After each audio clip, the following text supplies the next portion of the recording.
हामीले यति धेरै पैसा लिएर किन जाँदैछौँ त काउसोती भनेर जान्न चाहनुहुन्छ भने फुल भिडियो हेर्नु होला र भिडियो मन पर्छ भने फलो पनि गर्नु होला।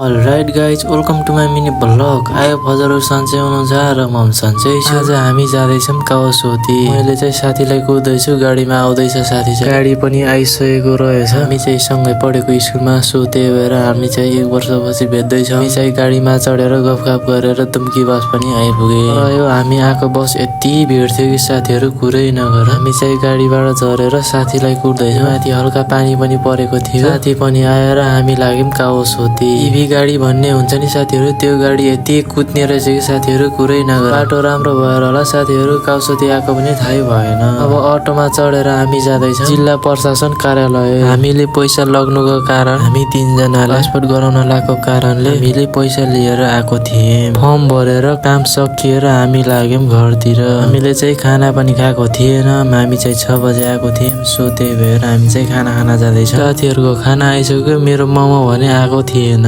मनाको कारणले म एकछिन मोबाइल हेर्दै बसे। साथीहरूले खाना खाएर पनि सकिसके, बल्ल मेरो मोमो आइपुग्यो। मेरो पालो गम खाइदिए। बाँकी थियो एउटा, यसलाई पनि क्वापै मुखमा हालिदिए। साथीहरू आजलाई भिडियो यति नै। भिडियो के कस्तो लाग्छ कमेन्ट गर्नु होला। भिडियो मन पर्छ भने फलो पनि गर्नु होला।